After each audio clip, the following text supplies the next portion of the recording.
पाठ 25। ठेले पर हिमालय।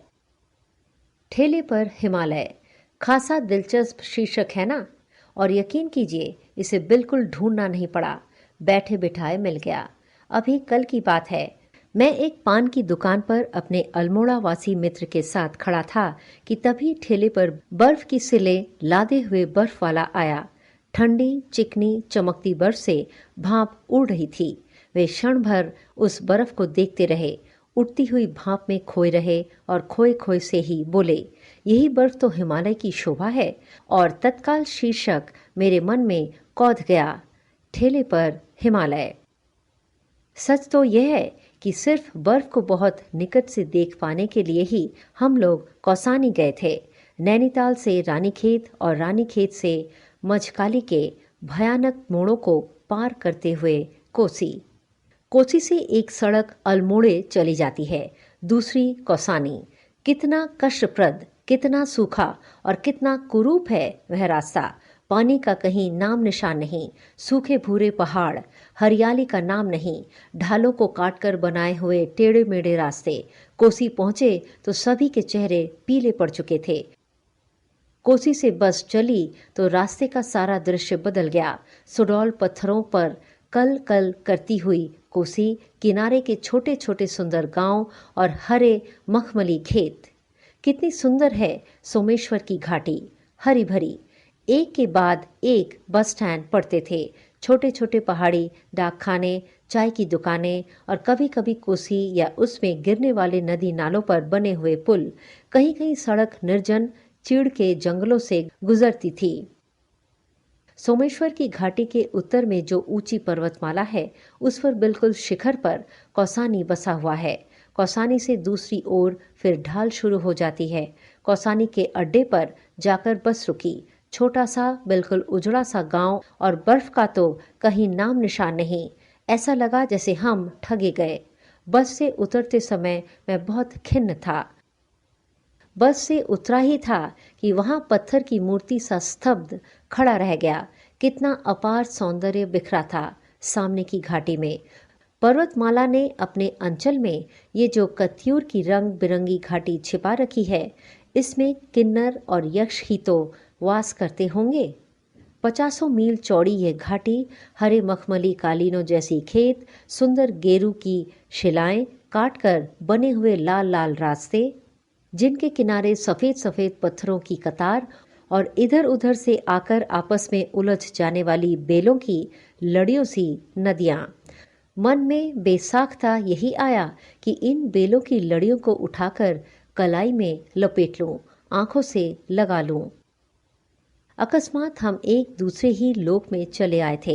इतना सुकुमार, इतना सुंदर, इतना सजा हुआ और इतना निष्कलंक कि लगा इस धरती पर जो जूते उतारकर पांव पोंछकर आगे बढ़ना चाहिए।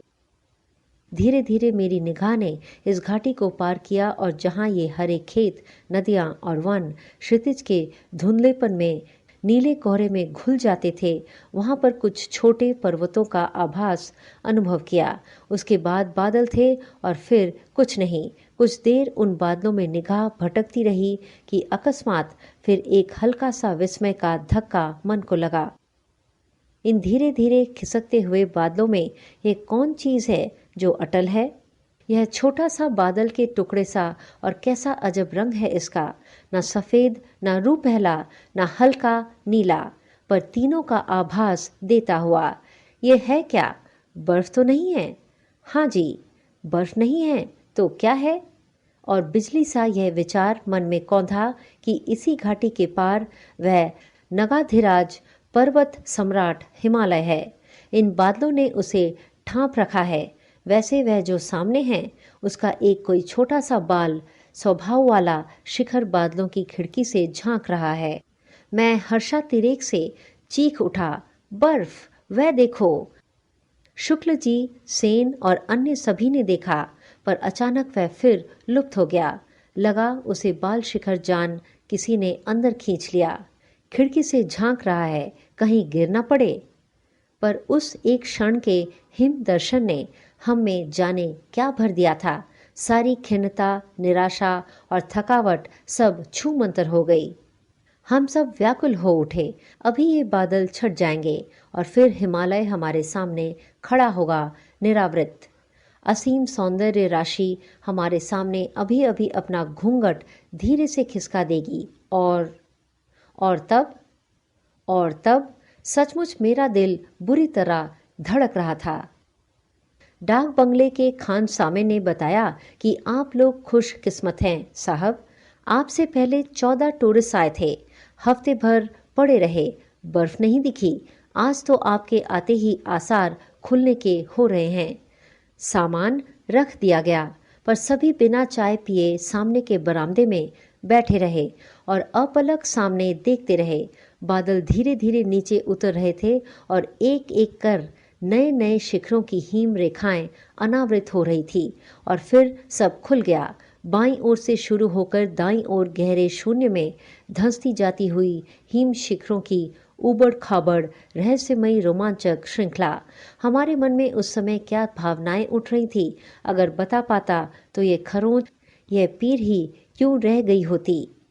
सिर्फ एक धुंधला सा संवेदन इसका अवश्य था कि जैसे बर्फ के सिल के सामने खड़े होने पर मुंह पर ठंडी ठंडी भाप लगती है, वैसे ही हिमालय की शीतलता माथे को छू रही थी। सूरज डूबने लगा और धीरे धीरे ग्लेशियरों में पिघलता केसर बहने लगा। बर्फ कमल के लाल फूलों में बदलने लगी। घाटियां गहरी पीली हो गई। अंधेरा होने लगा तो हम उठे, मुंह हाथ धोने और चाय पीने लगे, पर सब चुपचाप थे, गुमसुम, जैसे सबका कुछ छिन गया हो या शायद सबको कुछ ऐसा मिल गया हो जिसे अंदर ही अंदर सहेजने में सब आत्मलीन हो या अपने में डूब गए हों। दूसरे दिन घाटी में उतरकर मीलों चलकर हम बैजनाथ पहुंचे, जहां गोमती बहती है। गोमती की उज्जवल जल राशि में हिमालय की बर्फीली चोटियों की छाया तैर रही थी। पता नहीं उन शिखरों पर कब पहुंचूं, इसीलिए उस जल में तैरते हुए हिमालय से जी भरकर भेंटा उसमें डूबा रहा। आज भी उसकी याद आती है तो मन पिरा उठता है। कल ठेले पर बर्फ को देखकर अल्मोड़े के मेरे मित्र जिस तरह स्मृतियों में डूब गए, उस दर्द को समझता हूँ। इसीलिए जब ठेले पर हिमालय की बात कहकर हंसता हूँ तो वह उस दर्द को भुलाने का ही बहाना है। वे बर्फ की ऊंचाइयां बार बार बुलाती है और हम हैं कि चौराहों पर खड़े ठेले पर लदकर निकलने वाली बर्फ को ही देखकर मन बहला लेते हैं।